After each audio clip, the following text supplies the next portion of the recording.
తెలంగాణ సమాజాన్ని ప్రజలను స్ఫూర్తిని అందించి గొప్ప ఆదర్శంగా నిలబడ్డ వ్యక్తులకు అందించే పద్మభూషణ్ పద్మశ్రీ అవార్డు ఇవ్వవలసిందే. దానికి ముందు వరుసలో ఉండేవాడు గద్దరన్న, వారితో పాటు చుక్కా రామయ్య గారిని, అందశ్రీని, మిత్రుడు గోరెట వెంకన్నను, జయతీర్ తిరుమలరావు గారి పేర్లు నేను ప్రతిపాదించిన. ఇందులో ఏ ఒక్కరూ మా పార్టీ కార్యకర్త కాదు, నాయకుడు కాదు, కాంగ్రెస్ పార్టీ సంబంధం లేనోళ్ళు. మిత్రుడు గోరెట వెంకన్న ఇప్పుడే చెప్పాడు, నాకు కొంచెం ముఖ్యమంత్రి గారిని చూస్తే ఏందో ఈ వేదిక మీద ఉన్నా ఉండకపోయినా ఎట్లా అని. 14 నెలల్లో ఏ రోజు కూడా గోరెట వెంకన్న వచ్చి నన్ను అడిగింది లేదు, నన్ను కలిసింది లేదు. అయినా వారి సమాజానికి అందించిన సేవల్ని దృష్టిలో పెట్టుకొని వారికి కూడా తెలియదు నేను లేఖ రాసిన సంగతి. నాకు తెలిసి పత్రికలలోనే మాట్లాడినప్పుడే వారికి ఏదైనా ఐడియా వచ్చిండదు. వారికి సమాచారం కూడా ఇవ్వలే. నేను నా బాధ్యతగా భావించిన, నాతోని విభేదించినా సరే లేదా సమాజం కోసం వాళ్ళు నాతోని విభేదించినా ఇంకోరితోని విభేదించినా అనే దానికంటే 4 కోట్ల తెలంగాణ ప్రజలతో వాళ్ళు ఉన్నారు. ఆ ప్రజలతో మమేకమైన వాళ్ళను గుర్తించాలి, వాళ్ళని గౌరవించాలి అన్నదే ఆలోచన. నాతో ఉంటేనే ఇస్తాం, నాతో లేకపోతే ఇవ్వమనే విధానం మంచిది కాదు అని బలంగా నమ్మి వాళ్ళ పేర్లు ప్రతిపాదించిన.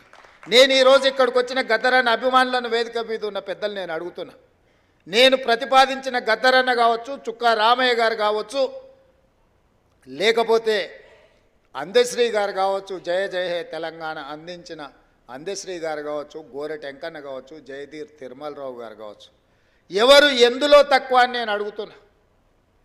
పక్క రాష్ట్రంలో 5 మందికి ఇచ్చిండ్రు. ఆ 5 మంది కంటే ఈ 5 మంది ఏమైనా తక్కువనా? ఈ సమాజానికి మా వాళ్ళు ఆదర్శంగా లేరా? నేను ఒక పద్ధతిలో ప్రధానమంత్రి గారికి మా ఆలోచనను, మా బాధను, మా నిరసనను కేంద్ర ప్రభుత్వానికి ఒక వేదిక మీద నుంచి తెలియజెప్పి లేఖ రాస్తున్నామని చెప్పిన. కేంద్ర ప్రభుత్వం జరిగిన తప్పును సవరించుకొని భవిష్యత్తులో అయినా సరిదిద్దుకుంటుందని నేను భావించిన. కానీ దురదృష్టవశాత్తు కేంద్రంలో మంత్రిగా ఉండే వ్యక్తులే మేము ఇవ్వం గద్దరన్నకు మేము ఎలాంటి గౌరవించము అని మాట్లాడితే నేను ఒక్క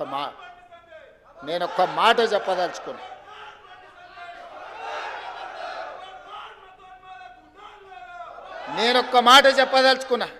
మళ్ళొక్కసారి మీరు మీ పార్టీ గద్దరన్నకు వ్యతిరేకంగా, గద్దరన్న గౌరవాన్ని కించపరిచేటట్టు మాట్లాడితే మీ పార్టీ ఆఫీసు ఉన్న ప్రాంతానికి గద్దరన్న పేరు పెడతా. నీ పార్టీ కార్యాలయం అడ్రస్ రాసుకోవాలంటే గద్దరన్న గల్లీ అని రాసుకునేటట్టు చేస్తా బిడ్డ మిమ్మల్ని. మీరు అనుకోవచ్చు ఏం చేస్తాడు ముఖ్యమంత్రి, అవార్డులు మా దగ్గర ఉన్నాయి కదా, పద్మభూషణో పద్మశ్రీ ఇచ్చేది మేం కదా అనుకుంటున్నావు. కానీ నీ పార్టీ ఆఫీసు గద్దరన్న రాష్ట్రంలో ఉంది, ఆ సంగతి మర్చిపోవద్దు. నీ పార్టీ ఆఫీసు ఉన్న ప్రాంతానికి, ఆ కాలనీకే గద్దరన్న పేరు పెడితే అప్పుడు ఎవరు పేరు రాసుకుంటావు?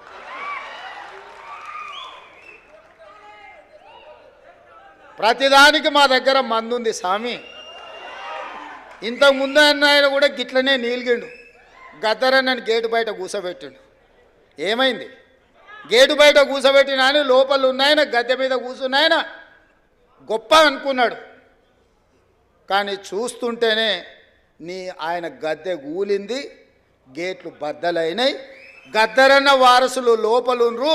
గద్దరన్నని గేటు బయట కూర్చోబెట్టినోడు ఇవాళ గేటు దగ్గర కూర్చొని ఎవరన్నా వస్తారా అని వల్కరించడానికని ఎదురు చూస్తున్నాడు చకోర పక్షిలాగా. ఆయనకే గంతగతి పడితే నీకెంత పడుతుంది స్వామి? నువ్వు అర్థం చేసుకో. నువ్వేమి ఇయ్యకు, నిన్ను ఇయ్యమని అడగను, నువ్వు ఇయ్యనందుకు నిరసన తెలుపుతా. ఎట్లయితే గద్దరన్నని గేటు బయట కూర్చోబెట్టినోనికి పట్టిన గతి ఉందో వచ్చే ఎన్నికల్లో నీకు గదే గతి పడుతుంది. ఓట్ల విప్లవం వస్తుంది. గండ్ల నువ్వు కొట్టుకపోతావు. మేము గద్దరన్నకి ఇవ్వాల్సిన గౌరవం కేంద్ర ప్రభుత్వం నుంచి మేమే ఇప్పిస్తాం. రాహుల్ గాంధీతో మేమే మాట్లాడతాం, అడగం, సంతకం పెడతాం. గద్దరన్న గౌరవం ఇచ్చడానికి కేంద్ర ప్రభుత్వం నుంచి నువ్వు మర్చిపోకు. అహంకారం అనేది మంచిది కాదు. విభేదాలు ఉండొచ్చు, సైద్ధాంతికపరమైన విభేదాలు ఉంటే చరిత్రలో సైద్ధాంతికపరమైన విభేదాల మీద చర్చించుకున్న వాళ్ళు లేరా? గౌరవించుకున్న వాళ్ళు లేరా? మరి మీరెందుకు ఇంత అహంకారపూరితంగా వ్యవహరిస్తారు? అప్పుడప్పుడు మా పాశం యాదగిరి అన్నను మమ్మల్ని ఎడా పడా చెడా పడా తిడుతూనే ఉంటాడు. అంత మాత్రాన మా యాదగిరి అన్నను మేము వదులుకున్నామా? పెద్ద మనిషి అనుభవం ఉన్నాడు, ఎక్కడైనా ఏదైనా అటు ఇటు ఉంటే అంటాడు.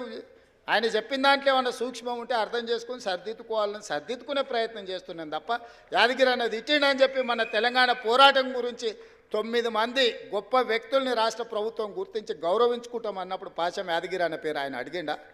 అడగలేదే. మా ప్రభుత్వము 9 మంది గొప్ప వ్యక్తులను తీసుకున్నాడు, వారిని కూడా అందులో చేర్చినాము. గోరెటి వెంకన్నను కూడా అందులో చేర్చినాము, జయరాజును కూడా చేసినాము, బండి యాదగిరిని చేసినాము. ఇట్లాంటి కుటుంబాలను, గద్దరన్న కుటుంబాలను ఈరోజు గుర్తించినాము. సో ఇట్లా ఈరోజు ప్రభుత్వం అనేది నిరంతర ప్రక్రియ. ఈ నిరంతర ప్రక్రియలో ప్రభుత్వం దృష్టికి వచ్చిన ఏ మంచి పనైనా చేయడానికి ఈ ప్రభుత్వం ఉన్నది. అందుకే ఈరోజు ఈ వేదిక మీద నుంచి నేను ఒక్కటే మాట చెప్పదలుచుకున్నా. ఈ ప్రభుత్వం ప్రజలది. ప్రజలు ఏం కోరుకుంటున్నారో ఆ విధానాలను కొనసాగించడమే మా బాధ్యత. ఇవాళ యూనివర్సిటీల వైస్ ఛాన్సలర్లను వేసినాం. ఉస్మానియా యూనివర్సిటీకి 100 ఏళ్ళ చరిత్ర ఉంటే 100 ఏళ్ళలో ఒక దళితుడు కూడా ఉస్మానియా యూనివర్సిటీకి వైస్ ఛాన్సలర్ కాలే. మొదటిసారి కంచ ఐలయ్య గారికి, వేదిక మీద ఉన్న లేకపోతే కాకి మాధవరావు గారికి, వీళ్ళందరికీ విషయం తెలిసి ఉండాలి. మొదటిసారి ఉస్మానియా యూనివర్సిటీకి అక్కడ చదువుకున్న ఒక విద్యార్థినే ఇవాళ వైస్ ఛాన్సలర్గా నియమించినాము. 100 ఏళ్లలో జరగంది ఈరోజు ఈ ప్రభుత్వంలో జరిగింది.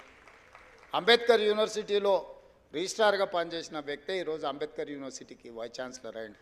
ఇవాళ యూనివర్సిటీల వైస్ ఛాన్సలర్ని సామాజిక న్యాయాన్ని గుర్తుపెట్టుకొని ప్రతి దగ్గర ఒక క్రమ పద్ధతిలో వాళ్ళు ఎవ్వరు మమ్మల్ని కలవలేదు, పైరవి చేయలేదు. అయినా వాళ్ళని గుర్తించి గౌరవించాలనుకున్నాం. ఈ ప్రభుత్వం చేసింది. ఇది సరిపోతుందంటే సరిపోదు, ఇంకా చేయాల్సిన అవసరం ఉంది. మేము చెయ్యాలంటే మీరందరూ మాకు అండగా నిలబడాలి. ప్రొఫెసర్ పురుషోత్తంకి హైయర్ ఎడ్యుకేషన్ లేచినాం సోదర.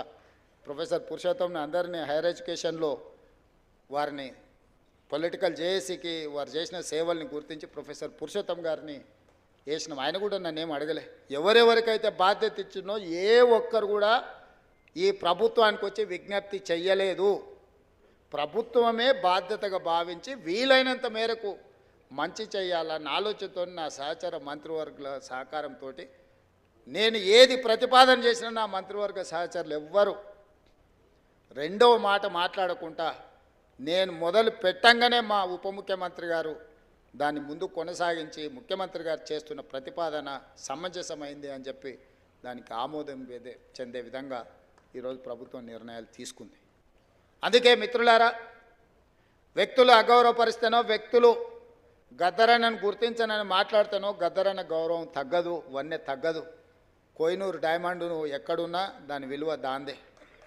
ఏనుగు చచ్చినా బతికినా దాని విలువలో ఏం తేడా లేదు. గద్దరన్న బతికున్నా, గద్దరన్న చనిపోయిన ఆ స్ఫూర్తి మన గుండెల నిండా ఉంటుంది. గద్దరన్న గౌరవం 10 ఇంతలు పెరుగుతుంది తప్ప ఆనాడు మహాత్మా గాంధీనే మీరు గౌరవించిన వాళ్ళు గద్దరన్నను గౌరవిస్తారని మేమెందుకు అనుకుంటాము? మహాత్మా గాంధీనే పొట్టన పెట్టుకున్న వ్యక్తుల గురించి ఎక్కువ మేము ఆశించడం, ఎక్కువ యాచించడము ఏది రెండు తగదు. ఖచ్చితంగా తెలంగాణ రాష్ట్ర ప్రభుత్వం గొప్ప వ్యక్తులను ఎప్పుడూ గౌరవించుకుంటుంది. వాళ్ళ గౌరవం తగ్గకుండా ముందుకు తీసుకువెళ్తాం.